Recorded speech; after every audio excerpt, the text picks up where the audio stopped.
Hi, good evening. My name is Jay Rothman, and welcome to Real Men, Real Talk Live.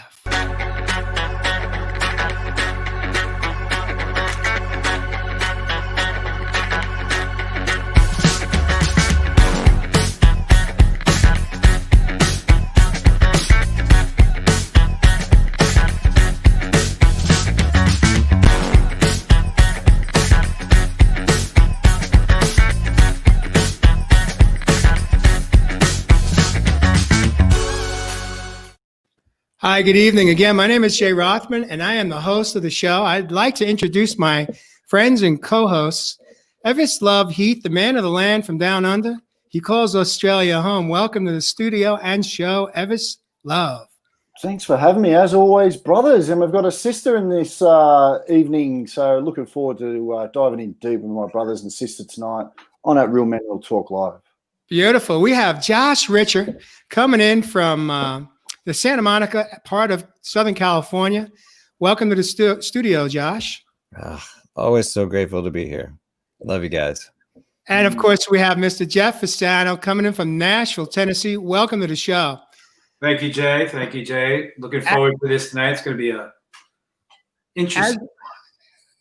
As we wait for some of our viewers to jump on and join us this evening, I'd like to welcome our viewers and listeners. If you hear something that you like or love, with love, gently touch your love button on your monitor, that is, and let us know, light us up. I'm excited about tonight's show as we wait for our viewers to join us. Let us know where you're coming in from, what city and state or country. If you're coming in from overseas, love to know where home is for you.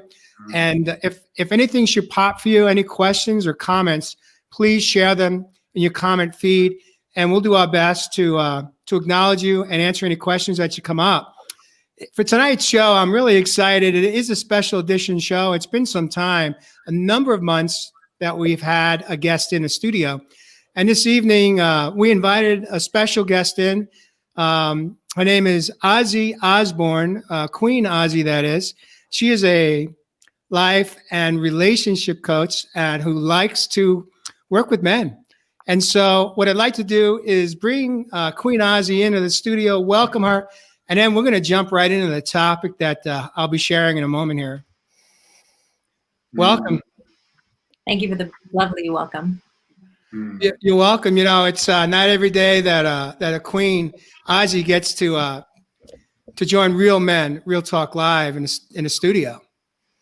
So we are honored and humbled to actually have you join us this evening. Tonight's topic is a hot one. It's all about do nice guys finish last? We've all heard that statement at some time in our life, and most likely our younger years. But underneath do nice guys finish last, I've got some questions that I'm hopeful that we will dive into tonight. Here are a few of them. Why are some women attracted to the bad guys as opposed to the nice guys? Where a woman is in her life cycle and emotional development may play into her attraction to the nice guy or the bad boy. How do we play out our dad's patterns in attracting women? And how do women play out their mom's patterns in attracting men? What about at the workplace, at the office, or in career? Do nice guys finish last in career and business? If so, why? And why do some guys only have women friends and unable to score and get her as his girlfriend? And last but not least, how do our earlier childhood experiences play into the people we are attracted to and pick as mates? And so with that, I'm going to invite, ever since you are right next to me in a hot seat there, I'm going to invite you to open us up this evening and kind of set the stage for this conversation. Thanks, my brother Jay. And again, thanks for our guest tonight, Ozzie. Thanks for coming on board, sister. And looking forward, we've actually been talking about this at Real Men Real Talk Live and finally getting that beautiful feminine energy on here. And what a absolute perfect show to be doing it here on Real Men Real Talk Live. Why does the nice guy finish last? For me, does the nice guy finish last? But is it just okay that the nice guy actually finishes? Either way. Now, one other thing that you dropped in there, Jay, that I didn't hear was what about this particular relationship that many of us, I'll put my hand up, man, this mother-son relationship as well, that may have affected us being the nice guy in the relationship that would form within our circles. You know, what is that relationship that we as young men growing up, you know, really conveyed out there in the world for this beautiful feminine energy that's been influenced by the mother relationship, that's been influenced by the auntie's relationship, that's been influenced maybe by the sister relationship. So we go into this world as men, and a lot of the stuff that we start to play out, we've talked about this in previous shows, diving deep, we go in unconscious patterns. We start playing out behaviors that really model from our childhood beginnings. And one thing for me is that, man, I was that nice guy. I became in the friend zone. I wasn't the one that I was able to close. I was wondering why. Why was all my brothers around me getting the results and I wasn't? Was it maybe a sense of worth? Maybe was it a sense of value? Was it all the above? Look, I'm looking forward to diving in deep on a Real Men Real Talk Live. And again, sister, thanks for jumping on the show with us. You know, it's as I said earlier in the intros, it's been a while since we've invited a special guest in. The reason that we invited Queen Ozzie in is because we really wanted to invite one of our female viewers or experts in the field of love and relationships to really represent the female in this conversation tonight. And so what I'd like to do, Queen Ozzie, is really just ask you this one question, which is, in your own life, well, before we go there, what's the difference between the nice guy and a bad boy from your own perspective and experience? I'm so happy you asked me that. From my own experience, it's important for us to define what a nice guy is and what a nice guy isn't, right? A nice guy is someone who is appeasing, someone who is always there for you, someone who is not a lot of boundaries, right? That's what a nice guy kind of shows up anytime you want him. Whereas a bad guy, you know, it's got a little more grit and maybe a little bit more of this, a part of him that's showing a lot more confidence, and that's very attractive to the woman. So that, I would say that would be the difference for me between a nice guy or what we call a nice guy and what we call a bad guy. Women want nice men. It's not that we don't want you with nice men, but we're attracted to the part of you that's confident, and the bad guy often exudes that. And so I think that's why there's this conversation that we have about nice guy, bad guy. And now, Ozzie, have you dated both? I've dated both, yes. Yeah. Yes, I have. And why? Well, I was putting you on the spot, Ozzie. Putting you on the spot. Oh, no. I know, right? I'll get it all out. The bad guy for me was almost like there's a part of me that felt like, okay, maybe I could change him. Like maybe I could turn him into somewhat of a nice guy, right? And there's also another part of me that felt that I didn't value myself enough, and I thought that it's okay to be treated this way, that I couldn't get any better.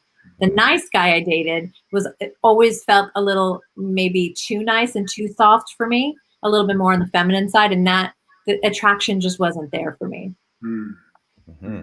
So what we're looking at and trying to discern here is the healthy aspects of all of this. The healthy aspects, like we spoke about in our production meeting, the difference between the wounded nice guy or the authentic nice guy coming from your heart space.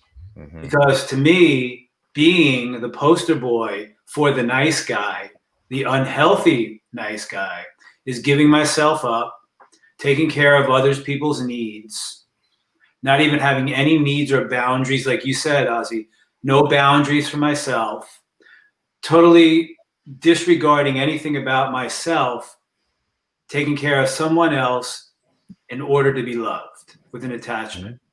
Mm-hmm. It's not even authentic. So what we want to get to is the place where we are all inherently nice. So we want to get to that healthy part where we are just being who we are. And in the beingness of who we are, there is that confidence because, as Evis just brought up, we honor and value ourselves, and we've learned to do that. Therefore, when we connect with someone in a relationship, there's a balance of giving and receiving because both people know exactly what that is. Amen. Mm-hmm. And Jeff, I mean, I was the poster boy for the nice guy as well. And, you know, for me, it was, I found my value in that. You know, I found my value in helping others and being needed and feeling, you know, that feeling desired. And so, yeah, I mean, having your value tied up in it, it makes it to where it's not authentic. I mean, you're not in a genuine connection if you're needing something in return. And mine was coming from a place of need. How'd that work out for you, Josh, in your relationships? Not very well. Well, and two, when you end up just giving to get back, I mean, to get back that, you know, somebody needing you, I think what I ended up doing, and we talked about this in past episodes, was I started keeping score. And I started going, wow, you know, I'm doing all of these things. I'm doing all of this. Why am I not getting any of that back? And it's because it was coming from a place of lack for me, that, you know, I was over giving, but then keeping tabs. So how is that healthy? And there's a whole slew of problems in there. So yes, in my out of balance self, the nice guy hurt me. Okay. Thank you for sharing that, Josh. That's your truth. Now, let me ask you this. Did you ever flip the switch? How so? You mean embrace the masculine? Okay, yeah. Or be the bad guy. Did you ever get sick and tired of feeling like you were losing in the game of keeping score and it wasn't working for you? So did you flip the switch to be a bad guy at any point? I wouldn't say I flipped the switch to be a bad guy, but Ozzie brought up a key point, and I think we were all gonna go to this anyways, was the confidence. Having that self-confidence, and through my awakening journey, I of course sort of owned myself, and that brought on confidence. And that confidence brought on, you know, just being able to talk to women, or, you know, put myself in situations that I wouldn't have thought I was capable of before. And so, yeah, Oz, you brought up confidence is huge. And I know that that's what you ladies love to see. And when we start talking about the business side too, it plays into that as well. But confidence is massive. You know, I flipped this. Oh, sorry, Ozzie. Go ahead. Oh, I was just going to say, and to that point, why confidence is important for us as women. It's important for us to feel safe in relationships. So in a relationship with a masculine, the confidence and the sturdiness is important for our safety and for us to have this trustability with you. So that's why the confidence is important. And anyone that's not in their confidence or putting themselves first and taking care of themselves in their masculine is it's unattractive. I don't trust that you're going to take care of me if something happens to the world, if you're on your own in your own mess. Ev, let me ask you this, Ev, because you've been so quiet. You've been such a good listener tonight, which, of course, I believe women love in a man. But again, at the same time, there is a point where they want to hear us speak too. But here's the question, Ev. Were you the good guy or the bad guy in your younger years? Oh, you're calling me out, Jay. Calling me out there, brother. I'm going with both. Real men, real talk. I was straight down the center. You saw a bit of bad in me, and you saw a bit of the good. And this is why it's so important, what Ozzie mentioned. How do we define bad? Like, what is the bad masculine out there? You know, I've talked in this in previous shows, and I've been happy to open up that I never really had that role model of the healthy masculine within my life. Mm-hmm. So when I started to see some of those unhealthy behaviors, habits start to play out within my life, I had to check myself, man. I had to check myself and become aware of what I was doing, not only to myself, but most importantly, those around me. So I would have to say personally, Jay, I've been down the center because I've had the balance of both sides. I've seen both worlds. But from that, the man you see here today has been able to mold himself into what I feel that I should be presenting myself to the world, not only to the people around me, but also to thyself. Mm-hmm. Yeah, I hear that. That's for sure. Ev, do you think your ex-girlfriends would have given you the same answer? I can't speak on them, Jay. I can't speak on them. Well, wait a But, minute. you know, Wait a minute. Okay, go ahead. Go ahead. no, I think you Queen go. Ozzy's going to give an answer too for that one. I just said probably not. Why? Why do you think that? Well, I think the feminine tends to have their own interpretation of why the man, shows up the way they do. So I would imagine that they must have had a different account than what you might have thought. Perhaps a different experience. Yeah. Different experience, yeah. Or if they've done work on themselves after that experience, took that experience and looked at it and said, wow, how did I call that experience into my life? What do I need to do? What do I need to learn from that experience? And then eventually down the road, look at Evis. I'll use Evis as, oh, well, he was just at that point in his life too. And that's the realization. And there we go, Jeff. I mean, we always talk about we're living in that beautiful house of mirrors at the moment. Right. And, the brothers that I'm helping on their journey at the moment, a lot of them are single, separated, or divorced. So I help rebuild and reclaim their kingdom. We're looking at the other scale here. Doesn't a masculine bad by putting a lot of his focus, attention on thyself to rebuild himself to come back out here in the world. So my big question to you, Jay, in the green room the other day at the meeting, you basically paraphrased me here too, brother. Basically, by looking at the way I was, said, as what you may seem like a bad boy, has that affected your life? All right. So answer the question. And that's what I'm asking, Jay. Why is it to you? What is a bad boy? Right. It's all an interpretation of based on something we read, something we saw in a 100%. movie, in a book. 100%. Yeah, it's just another label. But really, what it comes down to, really, if we want to just break it down in this moment, it just comes down to behavior. It just 100%. comes down to how do we as men show up relationally in all of our relationships, not just one that we're dating or in a monogamous relationship with, but in all of our relationships with men and women. How are we showing up? I've asked each one of you how you showed up. Jeff, I think you said you were one of the bad boys at one point in your life, correct? I'm pleading the fifth. Okay. All right. Well, No. I was going to say, when you asked Josh, did you ever go to flip the other side? The answer for me is yes, because I got so tired of being this nice guy. And I'll preface all this. All of this is through wounding. So my nice guy stuff was all through my wounding. The only way I'm going to be loved is if I'm the nice guy. Take care of your needs. Give myself up. Show you that this is how I need to be loved. And then after a while, I looked at that and I said, this is crazy. So being still unhealthy, I flipped the switch and went to another healthy part of being the antithesis or the opposite of that.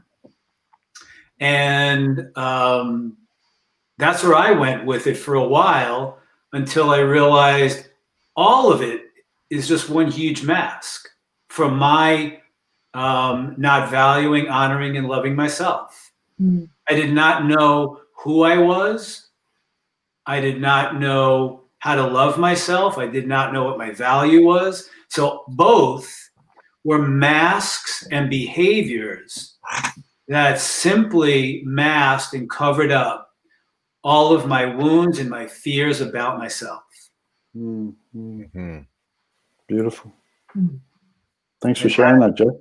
Yeah. Yeah, I mean, the bad boy, and I was one for a little while, and I'm not sure if you want to find those women in my life, but what they think about me now. But I know guys who are like that, and I'll tell you what, underneath all of that were frightened guys. Mm-hmm. Yeah. I'd like to share. Jazz Star says, from my experience, bad boys can reform. True narcissists, another label, cannot. They will never take accountability for their actions. It will ruin the facade too much for them.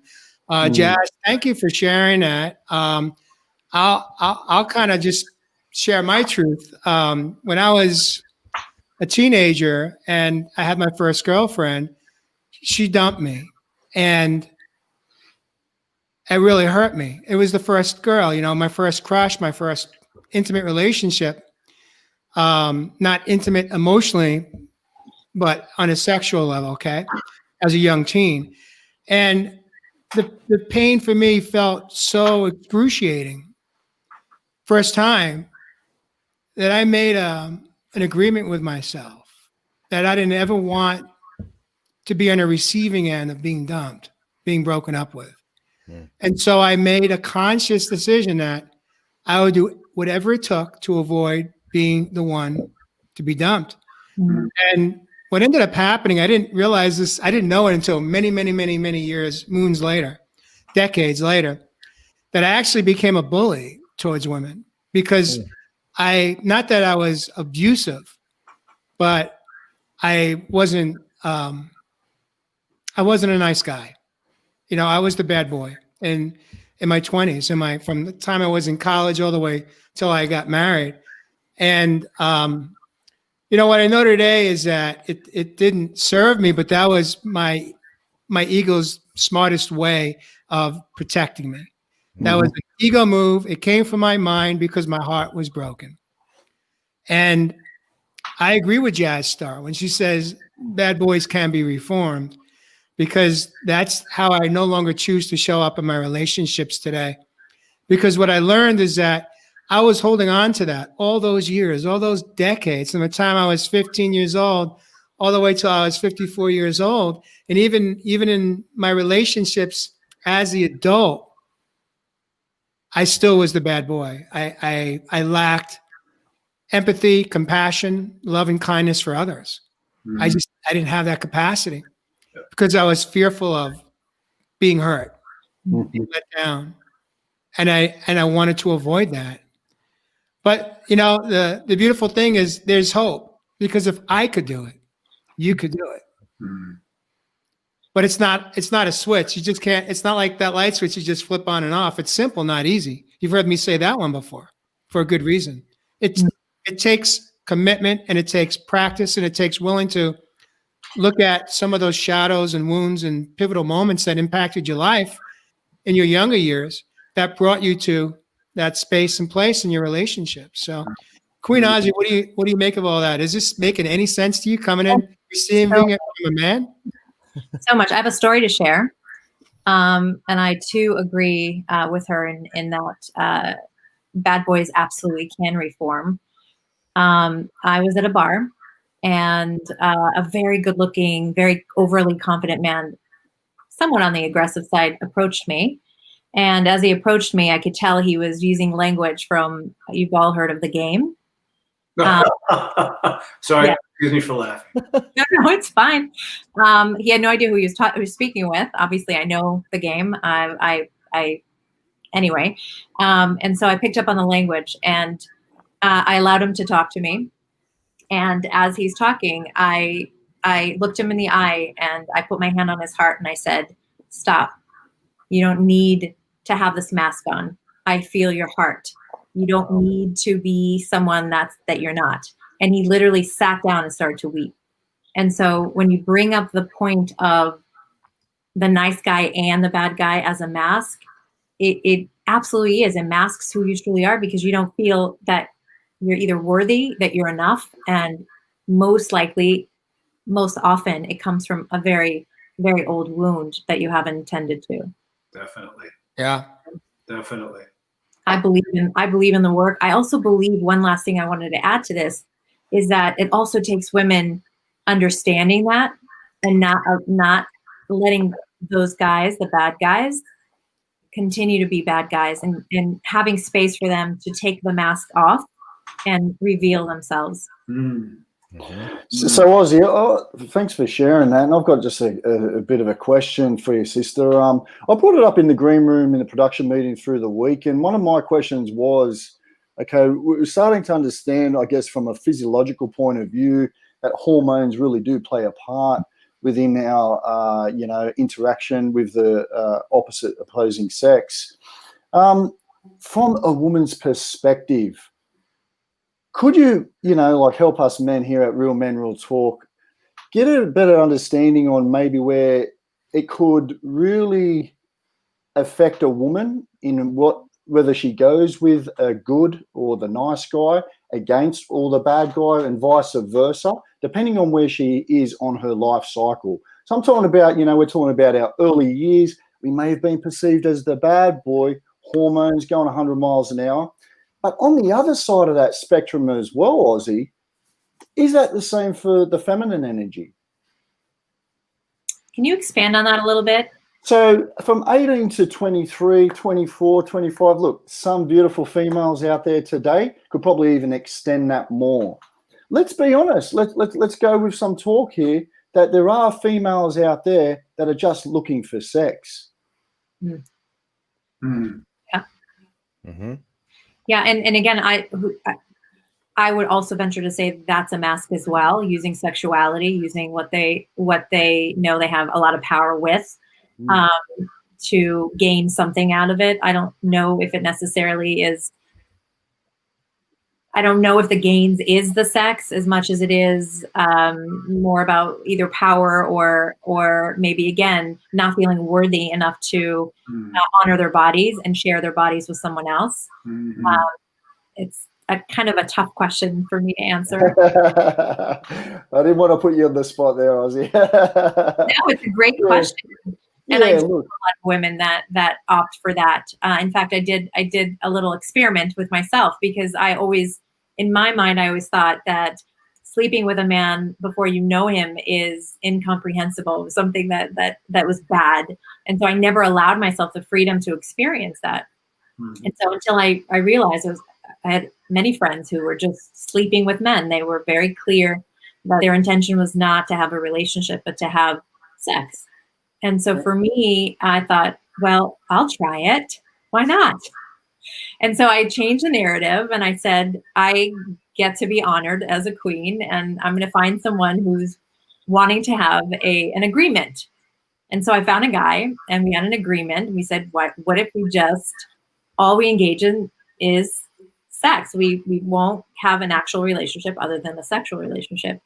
And sure enough, it lasted for a little bit, and it was fun because there were no expectations, and it served its purpose, and the experiment was lovely. Thank you. What did you learn from that, Ozzie, if I may ask? What did you learn from your own experiment? That it's not necessarily a bad or a good thing to sleep with a man if you make a conscious choice and you have an agreement. For me, it's all about having an agreement and being aligned. Because we were aligned, we ended up having a very great experience. If we weren't aligned, if it was a one-night stand and we just didn't really know each other, it was we were fumbling around, it might not have been such a great experience. But this in particular, what I learned and took from was that it's not a bad thing, as long as you, again, agree to be aligned. And everybody's expectations are the same, because it's like, yeah, I mean, that's that's where we get hurt, right? Is when someone's expectations are out of alignment with ours, or we don't express them well enough or something like that. And yeah. But that's beautiful that you change the narrative. And that's, what we talk about a lot too, is that we can change our stories. And we can, create new stories.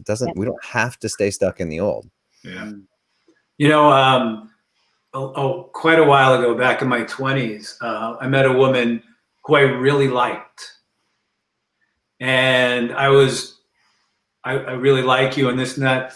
And I remember she turned to me and said, Jeff, I like you too, but I just want to have sex with you. I don't want a relationship. And the tables were turned. And I went, whoa. And I wound up not doing it. I wound up not doing that for whatever reason, because that's all she wanted from me. And I wasn't judging her or anything like that. And what was cool about it, she was that honest. But she said, Jeff, I like you. You're nice, but I just want to have sex with you. She didn't put it that way, but that's what she meant. How'd that work out for you, Jeff? I didn't even go there. Okay. I did not go there for whatever reason. I was in my mid-20s. I just remember that as Ozzie was saying that, I went, oh. I remember that woman being that upfront. She was around the same age, 24, 25, 26 or something like that. And that's all she wanted with me. I love what Jillian Bowie says here. She says, the stories are exactly that, stories. It's when we get beneath the story that we find the authentic heart. Beautiful. I've listened to a couple of your podcasts, Ozzie, and you talk about love. At the heart space versus the mind space. You talk about rising up in your program. Tell us a little bit more what that means to you. What does that mean? Tell us more. Heart versus the mind in relationships. Well, thank you for asking. We as human beings are conditioned to come from here, and our minds are constantly in operation, and we go, and we learn, and we sort of figure out how to do the hows, and we figure out how to be in the do, right? And we are very calculating, and we're very, very much in our heads. And what happens with that is our brains are designed to predict, and in order for us to know if we're going to survive any experience. And so when our brains are constantly wanting to predict, we're constantly in this state of fight or flight. We're not really living in the moment. We're not grounded. We're not centered.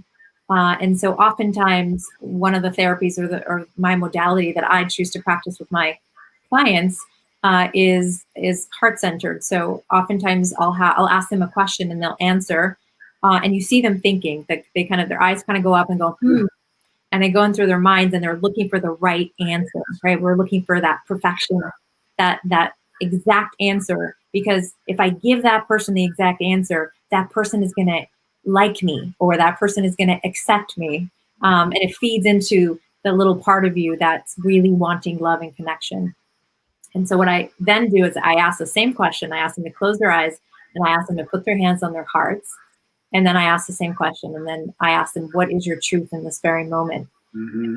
And I ask that question. Oftentimes they'll either have emotions come up, or they either freeze, and then I really ground them, or they'll come up with whatever comes up. And oftentimes what comes up is either unnatural to them or uncomfortable. They didn't anticipate that answer, but it usually is their truth.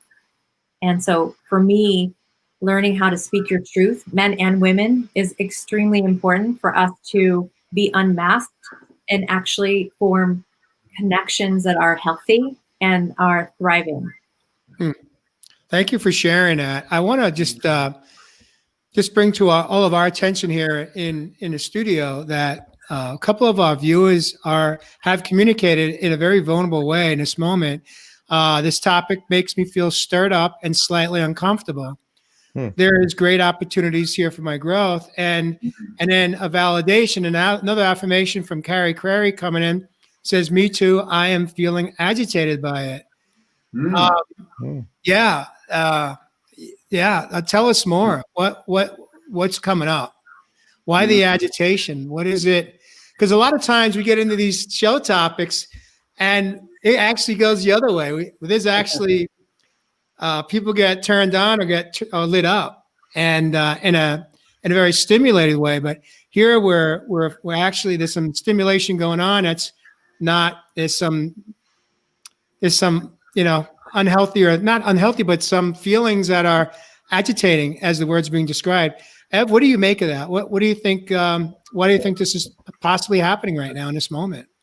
Beautiful, bro. Look, I think we just got to go back to that E word, don't we? This is called emotional intelligence. We're all really, really shaping up into our best, higher self. And through this emotional intelligence, where we're able to start balancing these masculine and feminine energies, and let's just get it real. We don't have to look out anymore. And why some of these sisters may be getting agitated, and what sorry for some of the other words they may be saying, is because we're allowing some of these emotions that may have been blocked in time to finally come to the surface. And like Ozzie mentioned, for far too long on this planet, we've been coming up from here. So as we start to come down here, and this heart space starts to open in this beautiful 2020, the year of plenty, we start to voice out the bridge. It's the throat chakra. So now we can express and allow this to come to the surface.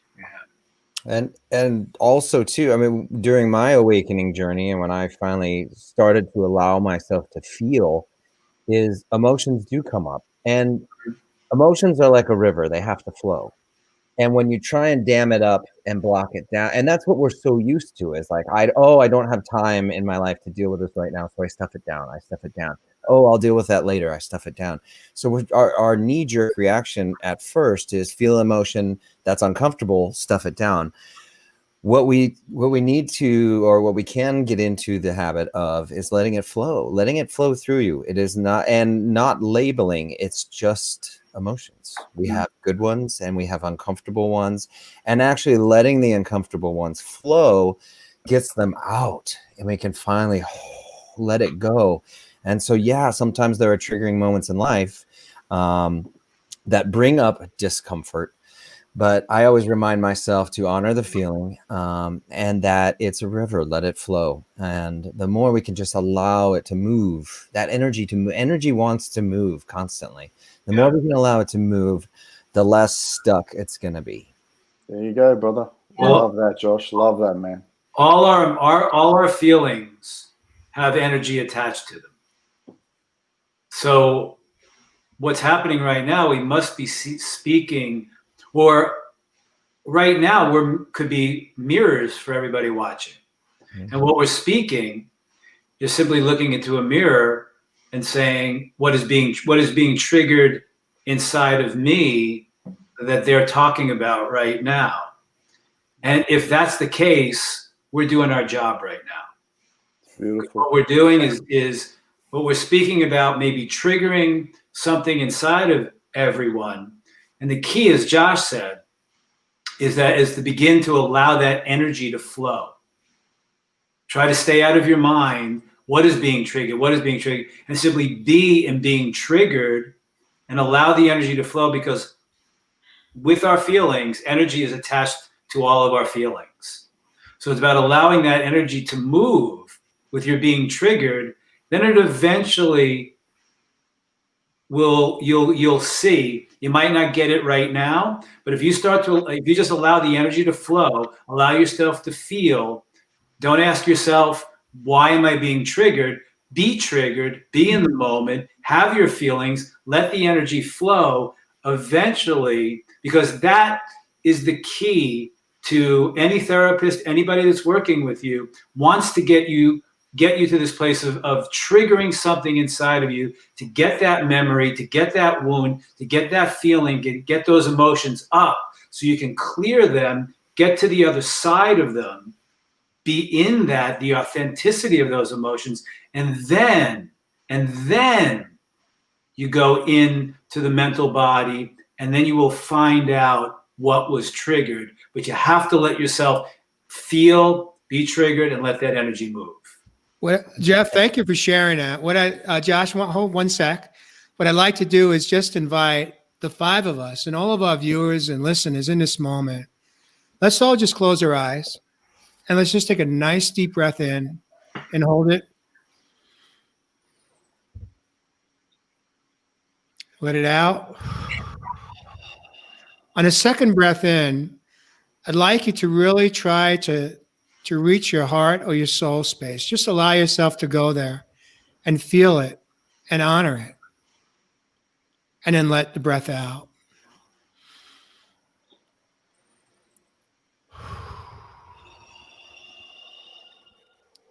All right.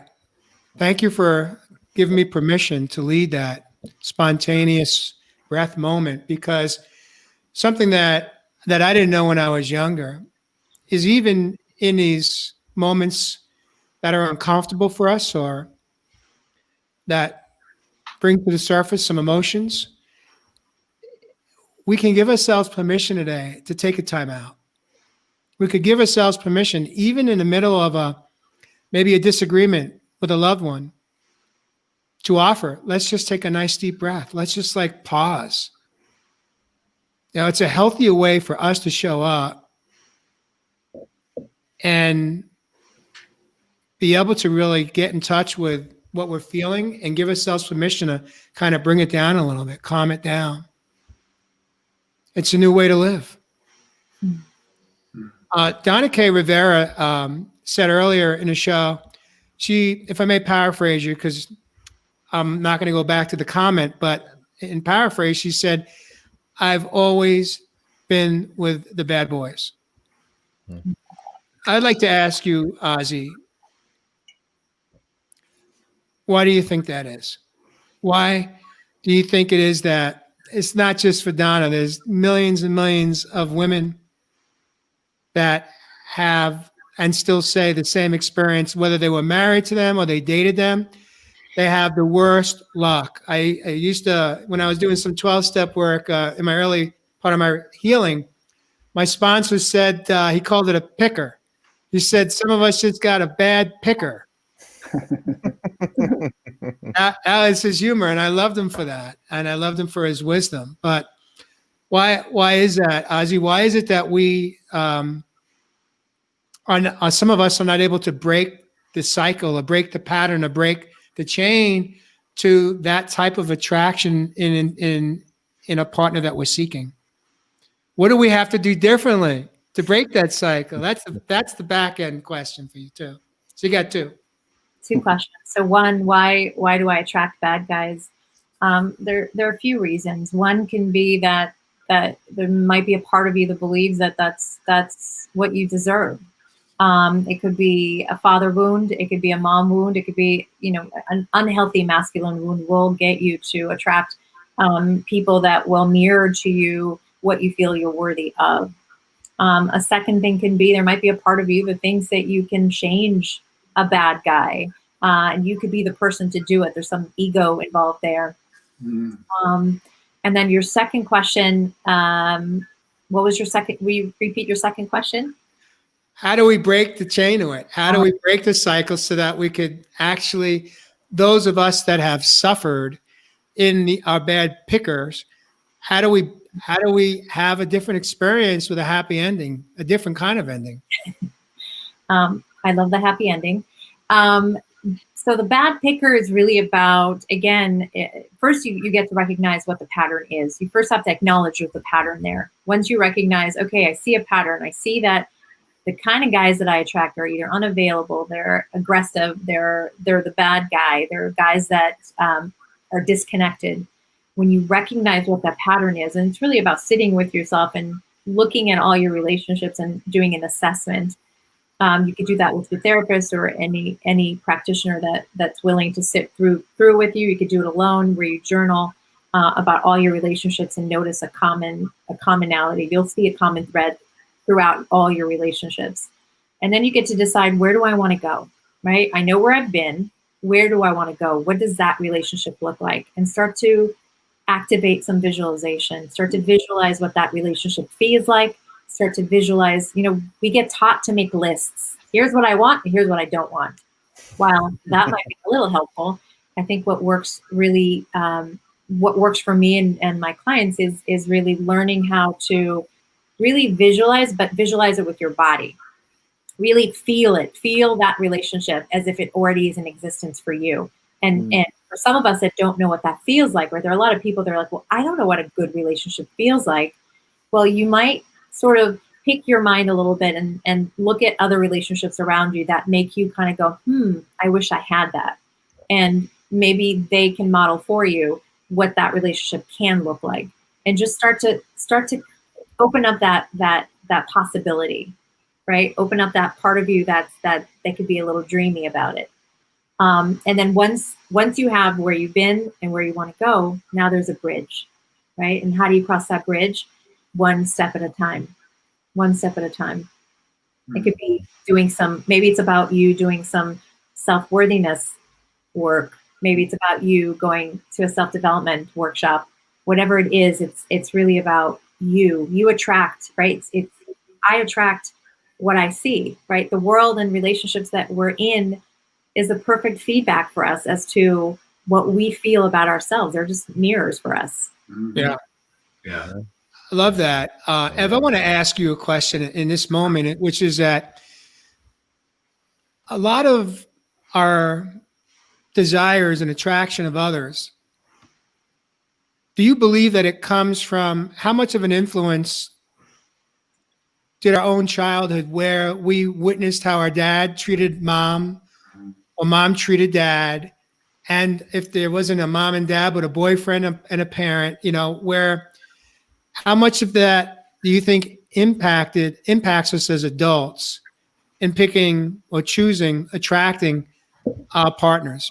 And I ask you that question because I wonder how many people are even consciously aware that they are, in fact, picking one of their parents as their mates in a behavioral perspective. Everyone's shaking their head yes. So, Ev, yeah, and great question as always. Great question as always, brother. And like we've mentioned this in previous shows, that trying to really understand, that a lot of this program that plays out through these unconscious patterns are from that early first 7 years of our childhood. So when that subconscious is programmed and we start to be aware that maybe we are playing out the role or seeking our mother out there in that divine feminine, or whether it's the sacred masculine from the feminine side, or whether we're actually seeking the other sex based on some trauma and wounding that may have played out in front of us as in our childhood. Yeah.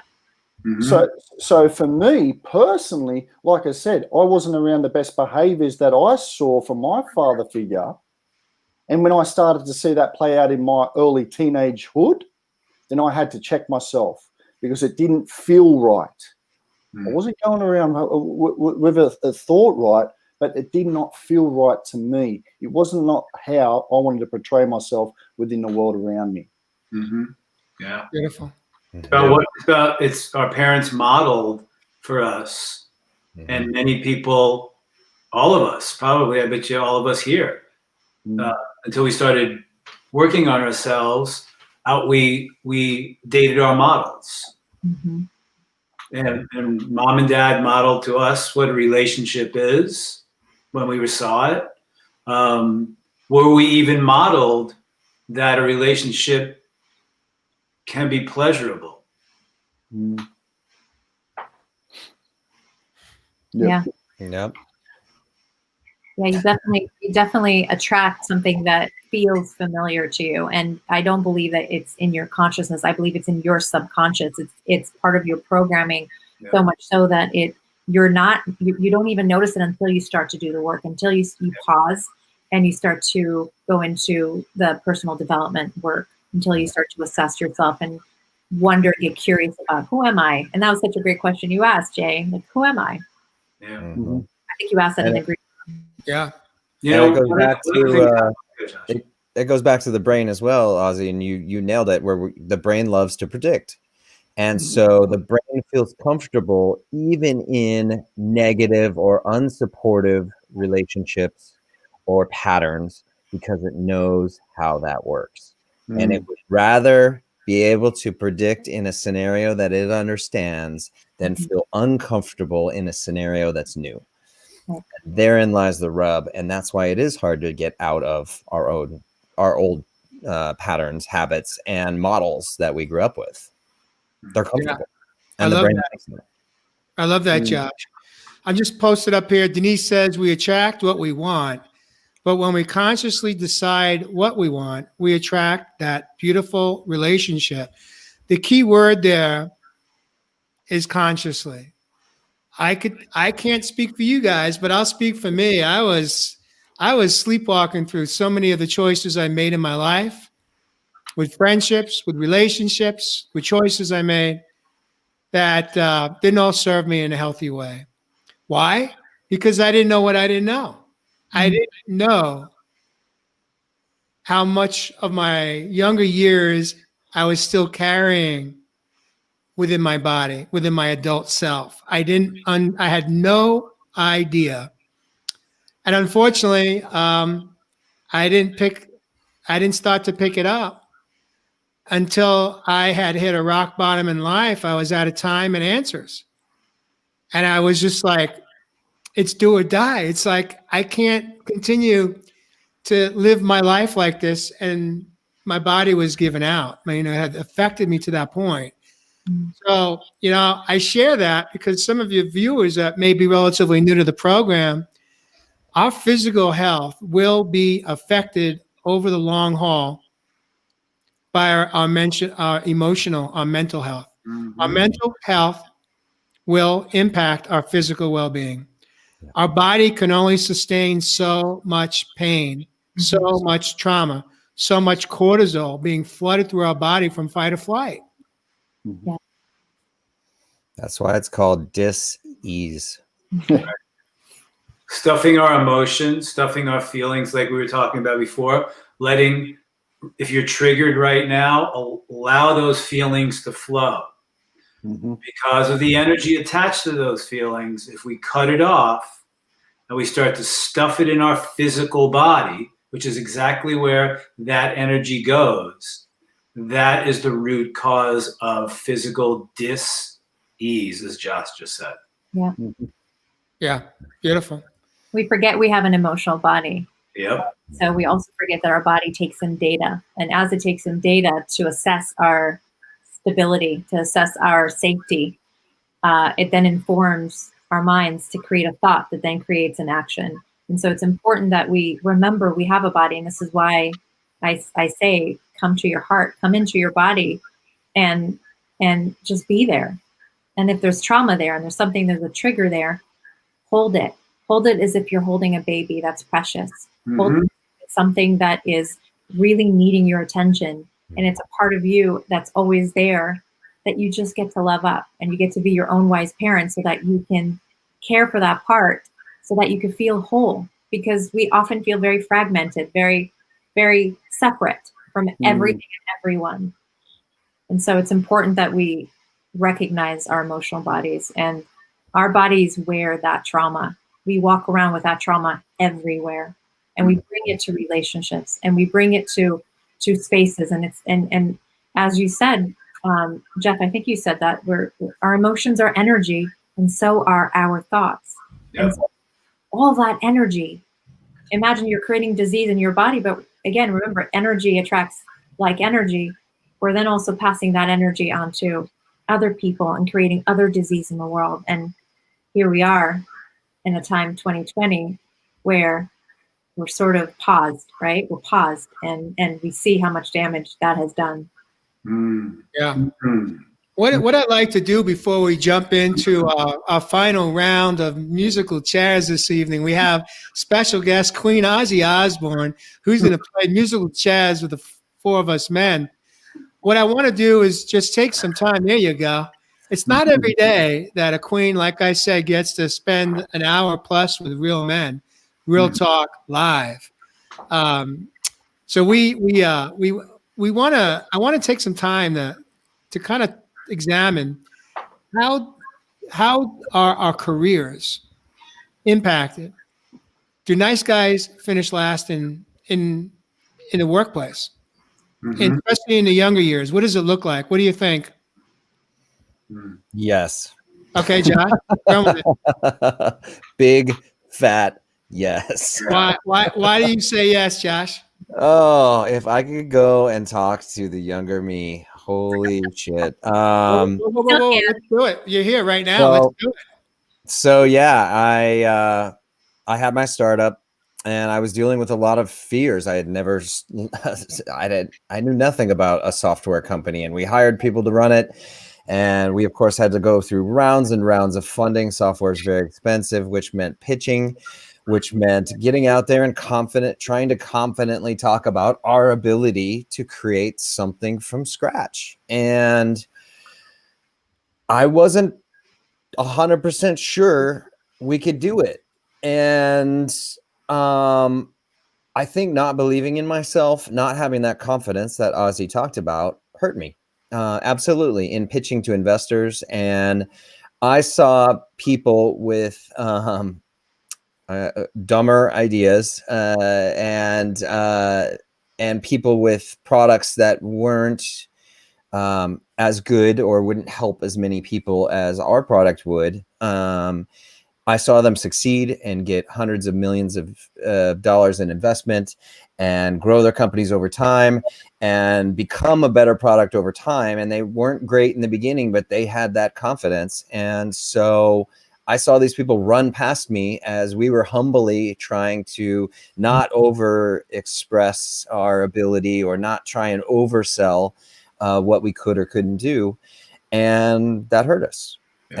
And so, yes, 1,000% the confidence. And, we talked a bit about it in the Fake It Till You Make It as well, which is, own that energy, be it. And that you being that positive, we're expecting positive outcomes. Own that and feel that. And people around you feel that too. People want to jive with good energy, not some humble, meek, person who's understating themselves just to be polite or not to seem like a boastful, person. So it hurt me 1,000%. All right, Josh. Here's the question for you then. Here it comes. What would you do differently today? I would have gone out there knowing that I didn't know how to do software, but I am absolutely 1,000% capable of figuring it out. And I absolutely could have pulled it off. If I could tell younger me that. It's a confidence thing is what you're just really talking about. It's not being a good guy versus a bad guy. It was just that in hindsight, you recognize today that you didn't come across as confident as you should have or could have. And that's what hurt you. And I think, tied into that as well would be self-love, self-realization, we've talked about trusting ourselves. And so, yeah, there's a lot weaved in, but I didn't want to be seen as the asshole, the guy that was pitching confidently and Mr. Own the Room. And, I didn't want to be seen. I wanted to be seen as authentic. But I was also underselling myself. Okay. I commend you. And I just want to take a moment here to honor you, Josh Richard, for being honest and truthful. Because there's a lot behind your experience of having gone through that. It's been a very costly financially as well as in other aspects of your life. But I love your honesty and I love your vulnerability. And I just love you, man. Thank you. I love this space that we create. Seriously, it's so special. How does it feel in this moment for you to just kind of having shared what you shared, going back one more time in this moment and to be present here with us in this moment? How does it feel for you? You know what, Jay? I can't change the past, but I can 100% change the future. Mm-hmm. And I'm Love going into a huge project right now where all those same fears are coming up, but I am dancing with the universe. I am leaning into trust, surrender, like we talked about last week. And wow, it's a totally different experience. Beautiful. Hey, Josh. Yeah. I mean, I echo exactly what you're saying, and We're so close, Jeff, I swear. really, right? I mean, I see myself in you so much. I did it as well. I'm a photographer and pricing jobs, undervaluing myself, quoting prices just because I want the gig, but it was basically undervaluing myself totally, and I did it a lot. Yeah. But here's the thing. And the question I have for you, and which is going to be my answer, which will be totally different than why I'm asking the question, because we've been through this before. You wouldn't change a thing that you did, because we wouldn't know now that what we did was in our soul plan, so we can learn to be where we are now. Mm-hmm. And I realized that what I did in life of giving myself away, taking care of the needs of my client before I even thought of mine, before I even thought about that I had rent to pay, was to take care of exactly what they need, undercut myself, which is undervaluing myself. But if I didn't do that and learn from that, I wouldn't be able to get to the place where I value and honor myself now, as Josh just said, for the future. So for anybody out there who hears this and starts beating themselves up of what they did in the past and thinking about the past, then indulging and sinking into the past and staying there, you can look at probably everybody here who has done that in one way, shape, or form, move out of it, come to the present. What do we learn? What do we learn through the pain and the suffering of it? And be in that place to know that all of that needed to happen so you can create an incredible future for yourself. Beautiful. Love that, Jeff. Thank you. Beautiful. Yeah. Well, it's that time. We are over the hour. And before we go and jump into musical chairs, I'd like to just take one more moment to thank our viewers and listeners.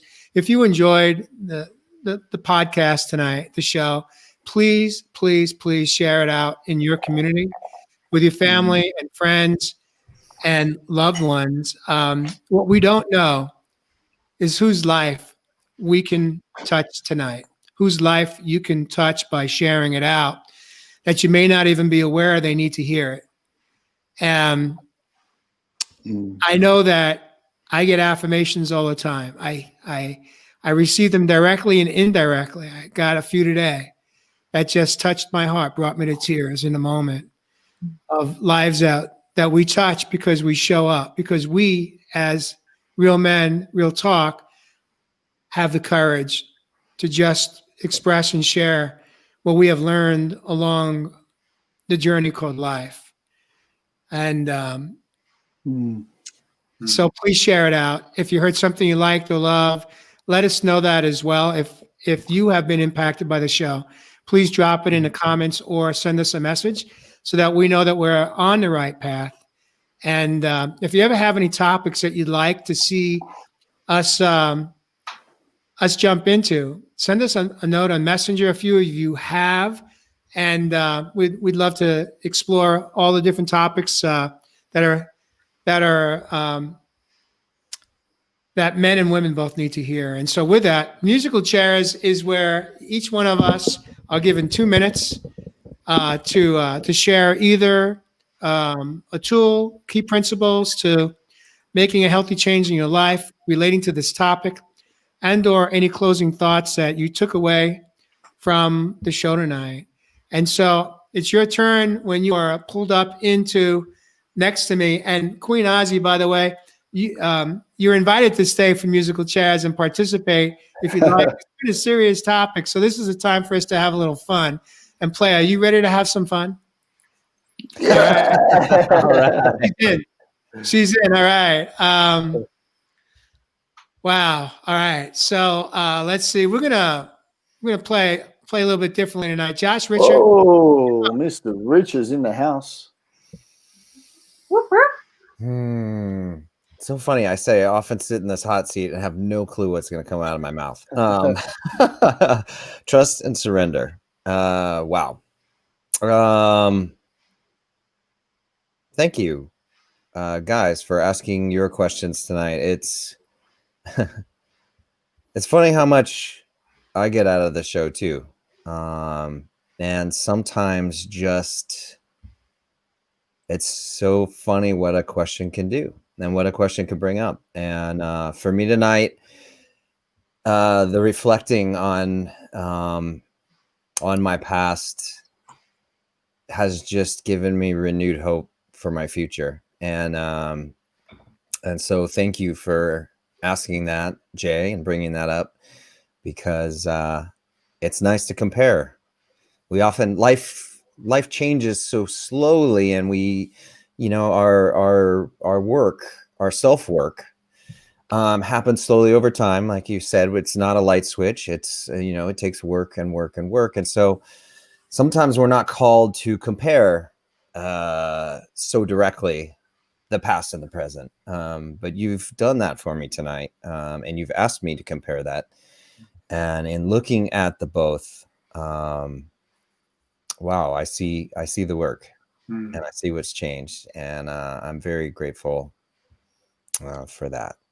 So thank Beautiful, you. bro. Beautiful. Thank you all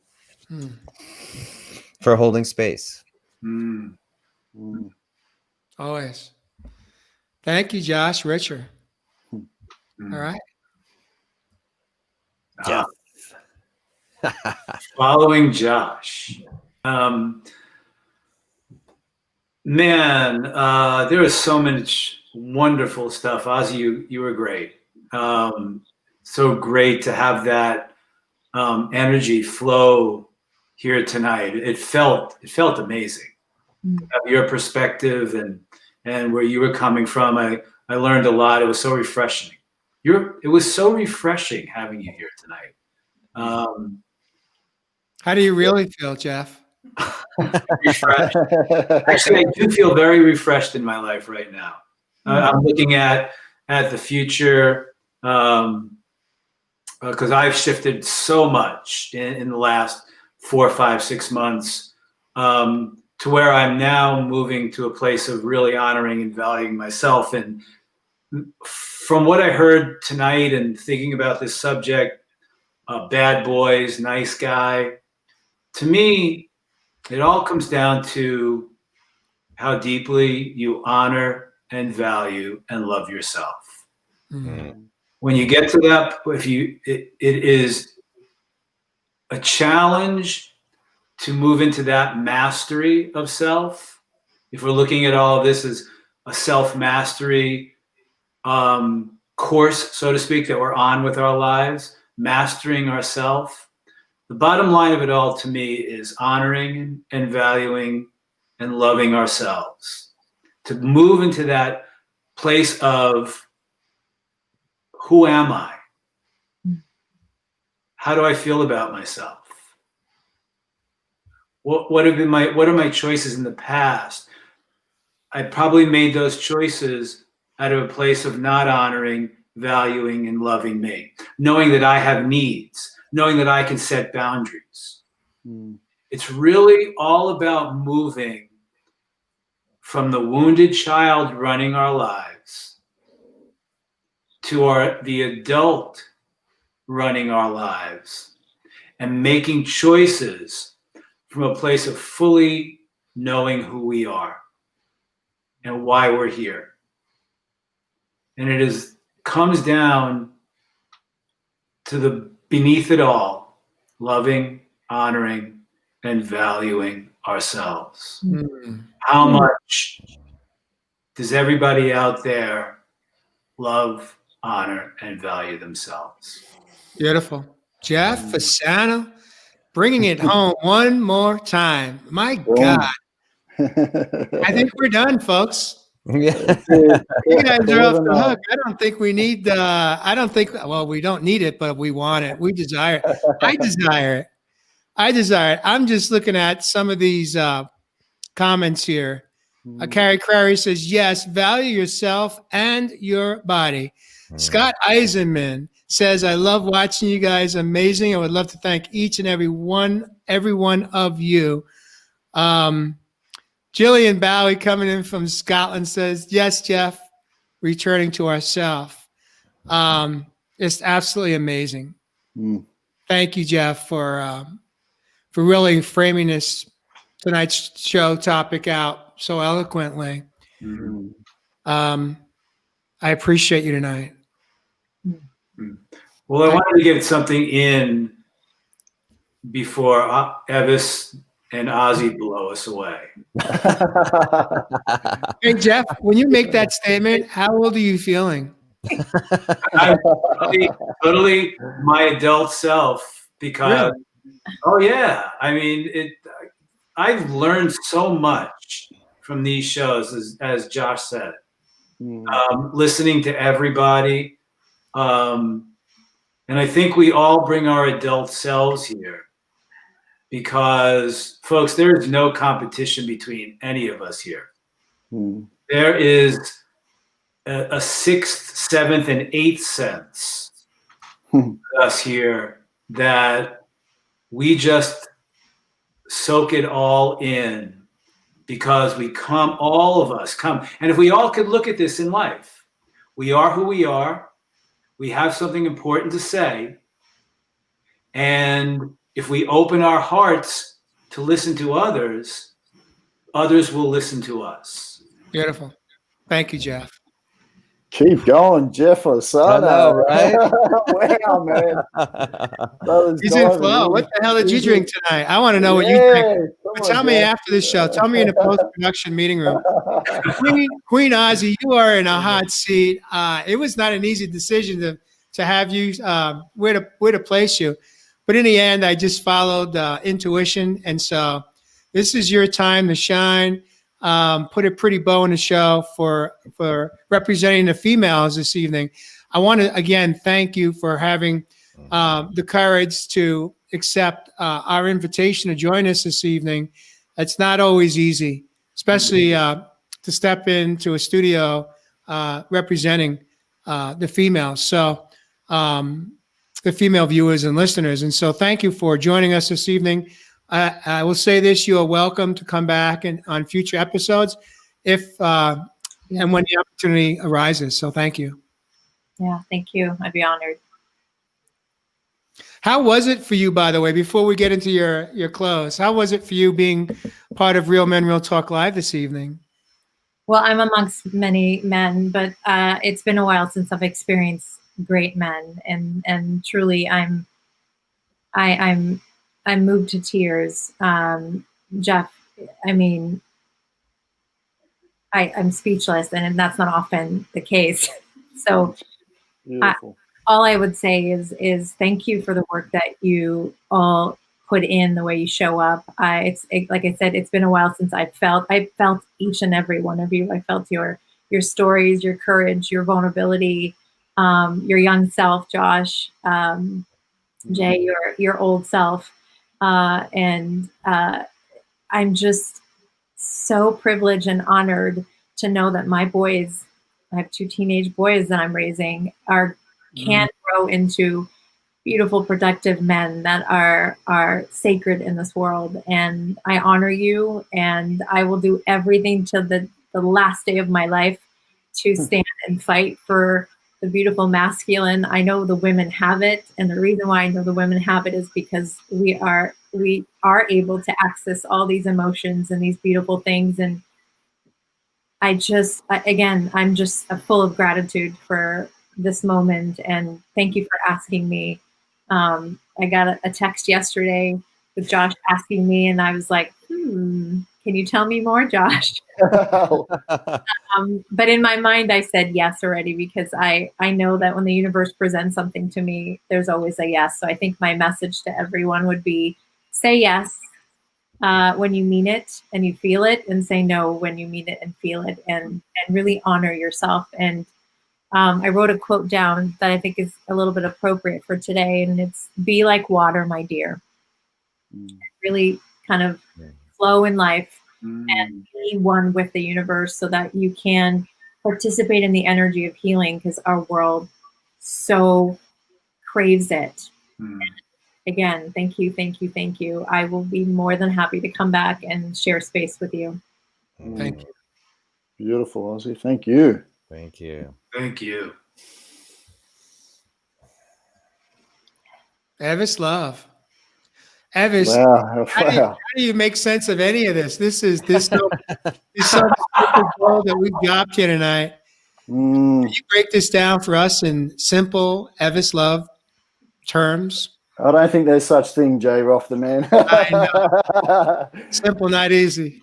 Yeah, simple, not easy, my brother. But yeah, how can I piggyback on those beautiful last takeaways for us all, brothers and sisters? And for all my brothers and sisters across the pond, as always, thank you from the bottom of my heart for the support that you give to us week in, week out. Just like Ozzie said, it's really a beautiful time of this cleansing through this water consciousness, from this beautiful flow of energy that each and all of us have the potential and ability to really absorb and embrace within our lives, whether we're masculine or whether we're female. Now, to finish up here, Jay, I really wanted to address, because, we slowly deviated and we pivoted off as we're doing at Real Men Real Talk Live. Why is this nice guy finishing last? And is it another program that we on at Real Men Real Talk Live have got to debunk? Is it another program out there that really puts us on one side or the other? I opened up, I talked about that. Experienced the bad guy. I've experienced the good guy. But now I walk straight. I walk straight down the path. And at the end of that path is my purpose. You see, many of the nice guys, many of us that I don't see, have the purpose. We don't have the why still. We aren't clear on what it is that we want out of this beautiful experience we call living as a human being. So we go through life being the nice guy, pleasing, just making other people around us feel good. But we forget about thyself. Does that make you bad? No. No, it doesn't make you bad to come back to thyself and be selfish. Come back to thyself. Understand your purpose. Understand your why. Understand your values. Understand your morals. So when we start walking down this path, straight down the center, it's just neutral. No good, no bad. It's neutral. It's 0 point energy, inner chi. Then we can start being compassionate. I call this the 5 co's, or let's go 6. The 5 co's. We can be co-passionate with other people around us. And let's not get this twisted again, my brothers and sisters. We've both got the feminine and masculine energy. So when we're able to be compassionate, we can then start coexisting with one another. We start coexisting with one another, we start to coexist with self. We communicate with each other. Then we start communicating to self. We start to connect. We start to come back online from all of these distractions, from all of this stuff and this toxicity that's been going on the planet from day one.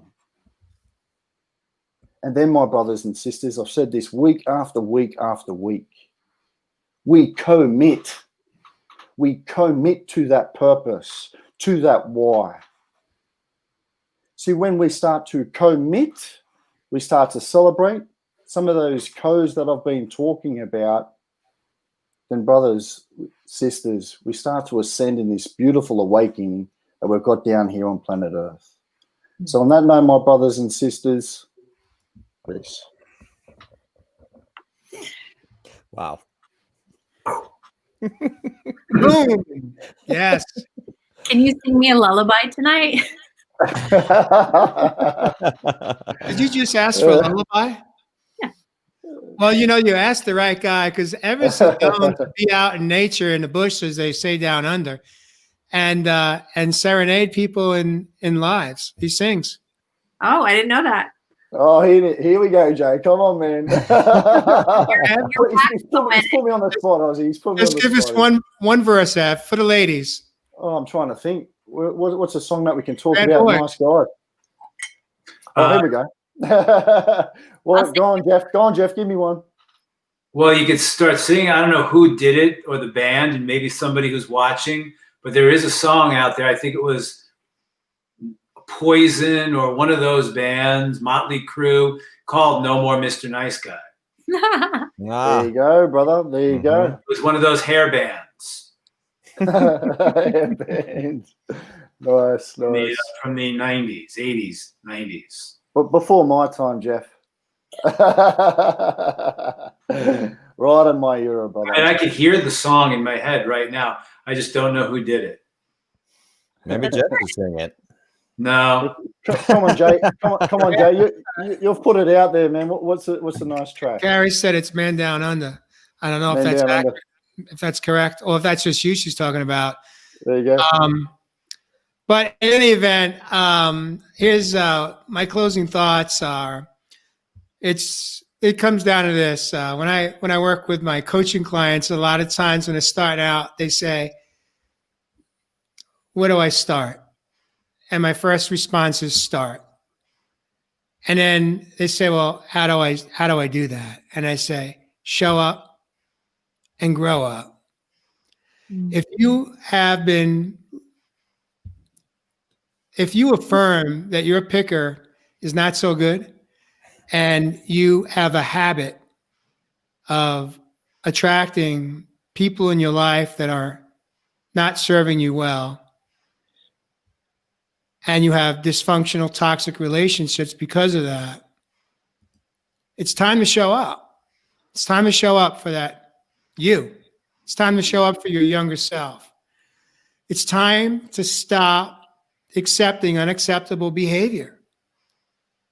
And the only way to get there is to listen, ask questions when you're dating, when you're in courtship. Pay attention to the answers. And when you hear a caution, don't ignore it. Pay attention to it and accept that as the truth. You see, I agree with what we shared tonight, what we talked about tonight. As men and women, we both have the masculine and feminine within us. I didn't know how to turn on my feminine because I felt unsafe in my life. I lived in my masculine, and it didn't serve me over the long haul, and it didn't serve my relationships. The most important one being with myself. And it wasn't until I had the courage to start to really date myself, and get to really experience what it can feel like. Excuse me one sec. What it can feel like to give myself permission to express my feminine self through my words, through my tears, through my behavior, through my love.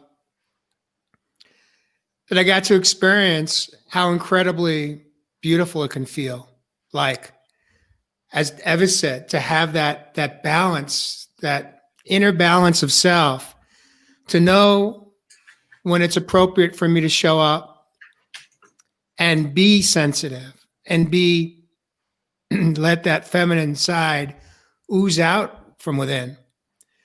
But it's also important to know when it's time for me to show up and be that man, show my masculine. It is about balance. There's only one way to get there in balance is through self-care and through healing those younger wounds, those traumas, those pivotal moments that impacted your life. And if you're carrying the greatest inheritance that's weighing you down in your life, which is the belief systems that your ancestors gifted to you, it's okay, with honor and love and respect, give it back to them in a ceremonial of some sort. And say, it's time for me to create me. It's time for me to create my own choices that are healthier for me. So I don't need to continue to repeat the same patterns that maybe my dad repeated or my mom repeated if I'm a female. But start to ask yourself the question, as Mary Kelly said earlier, who am I? And then date yourself to get to know who you are. Not who you've been, but who you are at your core, at your soul space. And when you find yourself and you come home to you, your life will be changed forever in the most beautiful way. Whether you're a man or you're a woman, it doesn't matter. We all want to come home. It's time for you to come home. You deserve it. Every single one of you, viewers and listeners. I speak from my heart. I didn't know it was possible in my own life to come home.